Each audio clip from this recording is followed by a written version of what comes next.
Greetings again. This is Father Harvey Henderson at St. Paul's Episcopal Church in Grand Forks, coming to you with part 4 of my basic introduction to the Scriptures, which deals with the writings portion of the Hebrew Bible.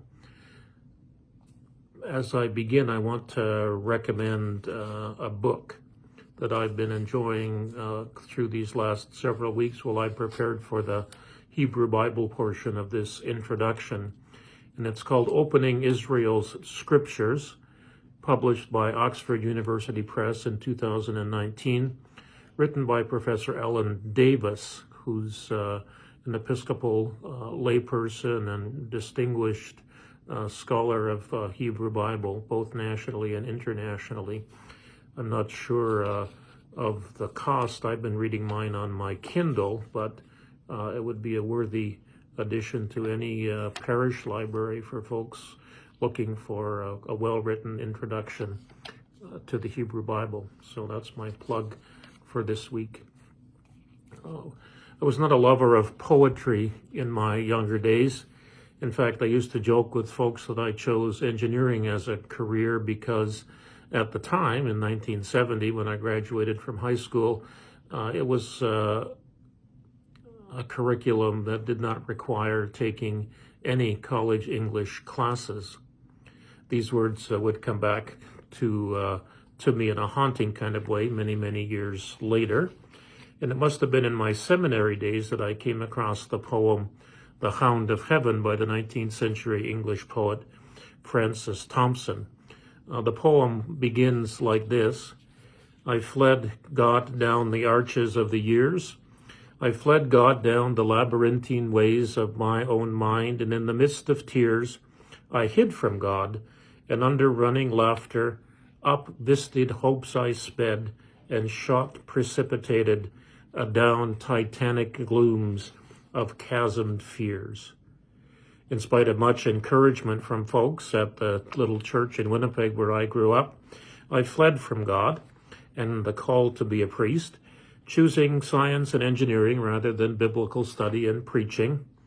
After 4 challenging years at the university, I began work with the provincial government of Manitoba as a water resources engineer, and for a short while life was good, but something was not quite right.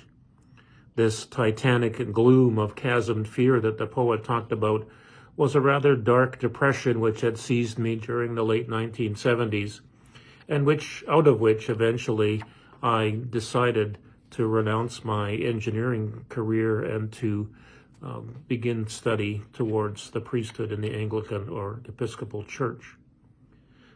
Toward the end of the rather long poem, we read these words: And human love needs human meriting. How hast thou merited? Of all man's clotted clay, the dingiest clot.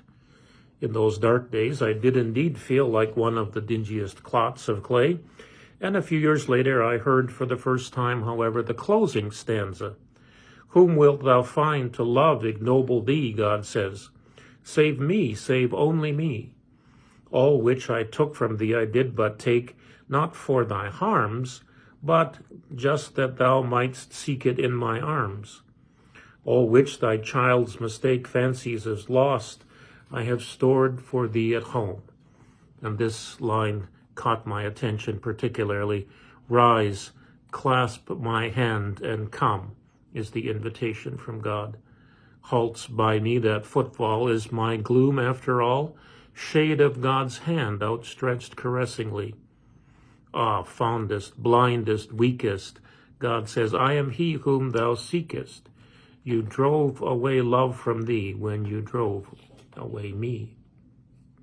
Well, this is a rather long introduction to part 4 of this series, the beginning of the good news of Jesus Christ. This week we look at the 3rd portion of the Hebrew Bible, the writings. And this portion includes all the pieces not in the Torah, the first 5 books, or the prophets, both minor and major, most notably perhaps the Psalms, the Proverbs, and the book of Job, and others. Again, I've realized that it would be much too long a task to introduce all these pieces, so let me focus on the Psalms, because this is the book which is most familiar to those of us who are so-called liturgical churches, those who follow a prescribed set of readings on Sunday mornings, almost always including at least one of the Psalms. And what reminded me of the poem was something that came across my social media feed this past week from a Lutheran professor of Hebrew Bible, Chad Bird. In the Hebrew of Psalm 23, he writes, "Goodness and mercy do not follow us all the days of our lives." This translation is what he calls far too bloodless for the translation of the Hebrew word radaf, which means literally chase after or pursue. Goodness and mercy don't follow us like a good little puppy dog. They gallop after us like a celestial stallion. They chase us down labyrinthine ways, winding paths, like the Hound of Heaven. And then I thought, Bird has read the poem. They stay hot on our heels. The goodness and mercy of our good shepherd radaf us, pursue us, chase us, all the way to heaven's gate and into the arms of God. In the Gospel of Luke, for example, we read the story of the prodigal son, the one who squanders his father's inheritance, and when he returns, his father runs out to greet him. The point of the story is that God does not just sit back and wait for us to return when we stray. God runs out to greet us, like the psalmist says, "Goodness and mercy shall pursue us." Well, the Psalms are full of powerful passages such as these, and they are worthy of our attention. I, like many preachers, am often guilty of ignoring the words of the psalmists as I prepare for Sunday worship. And yet a funny story reminds me of their importance. A woman was once invited to join a Jewish friend in worship, and afterwards she said to her friend, "How nice, you used one of our psalms." Well, think about it. Our Jewish sisters and brothers have been singing the Psalms in worship for hundreds of years before the time of Jesus. And by the way, many Jewish translations of the 23rd Psalm often read, "Justice and mercy shall pursue us all the days of our lives." Psalm 119 is the longest of the Psalms, 22 stanzas, one for each letter of the Hebrew alphabet, and each stanza with 8 verses. This psalm is a meditation on the law of God, on the Torah, those first 5 books of the Hebrew Bible, and a careful reading of it will dispel any notion that the Torah is a burden placed upon Jewish people by God, and as Christians have often criticized, their religion involves simply jumping through a series of hoops to earn God's favor. God calls Abraham by grace, and it's reckoned to Abraham as righteousness. That's what the text reads in Genesis. And the Torah is something in which the Jewish people to this day continue to delight in verses 35 and 47. In verse 72 of 119, it is better than gold or silver. And many times in the psalm, the Jews are said to love the Torah, the law, the teaching. I will lift up my eyes to the hills. These are the opening words of the Psalm 121, a song of hope for many in times of distress, a psalm I've often used for memorial services and funerals. My help comes from God who made heaven and earth. God is your keeper. God will keep you from all evil. In the days after 9/11, I was teaching at the North Dakota State College of Science in Wahpeton, and the college president asked me to lead a prayer service for the staff and faculty of the campus. I went immediately to the Psalms, to the 46th Psalm. God is our refuge and our strength, a very present help in the time of trouble. Well, one other book in the writings is worthy of some comment, the book of Proverbs.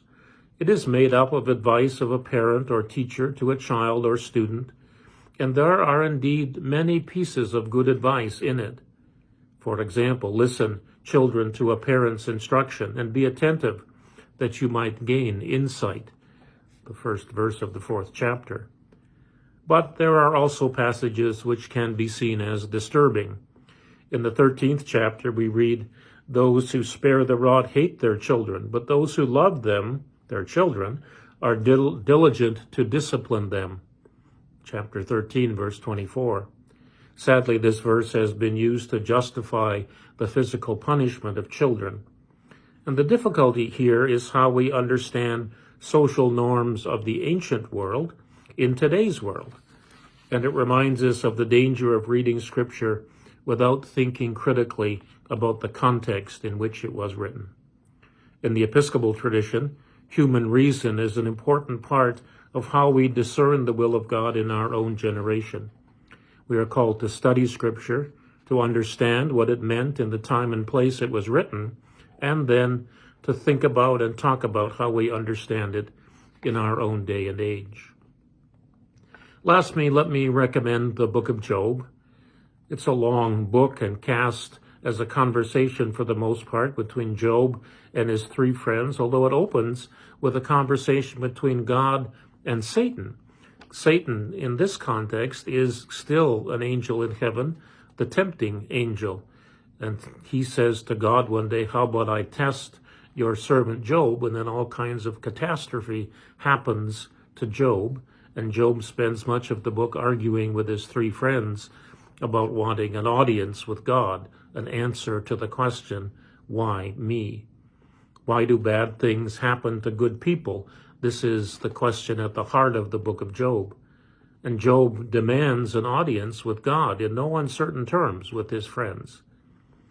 Well, in chapters 38 through 42, we note God's response. God does not answer the question. And since he says to Job, "Who are you to question me?" We do learn, however, that it is acceptable to wrestle with God, and that it is important to stay in relationship with God, even in difficult times. And this is the model that Job has for us. Well, in summary of the Hebrew Bible, the Torah, the prophets, and the writings, in the beginning, God created the universe is how the story opens. And what we learn in that opening chapter is that what God created was good. God calls a people in the 12th chapter of Genesis, and the people are to be a blessing to all the nations of the world. The major chord throughout the Hebrew Bible is God's steadfast love for the chosen people. From the 2nd chapter, the story of Adam and Eve, we learn that human beings will be a selfish and often disobedient bunch. Abraham, Moses, and David are not flawless individuals. We know that from the stories that are told about them. They are humans like you and I. And in spite of our many weaknesses, God works out the plan of salvation. The Hebrew Bible ends on a hopeful note. The people living in exile are allowed to return to the promised land. And the prophet Malachi tells us just a few verses before the end that the prophet Elijah, as I mentioned last week, will return as the day of the Lord begins. Well, in that transfiguration experience of Jesus and Peter and James and John, they go up the mountain. In the vision, Elijah, the symbol of the prophets, and Moses, the symbol of the law, appear. Luke tells us elsewhere that the law and the prophets were in effect until Jesus, and now the reign of Jesus, the rule of Jesus, has begun. The kingdom of heaven on earth has begun.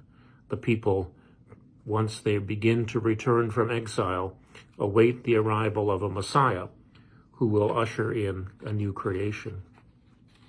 Next week, in the 5th week, we'll have a look at the Gospels in the New Testament, and then closing the following week with a look at some of the letters in the New Testament, many of which are authored by that great first generation missionary Paul, and others written by other characters in that particular story. Thanks for your time, and God bless.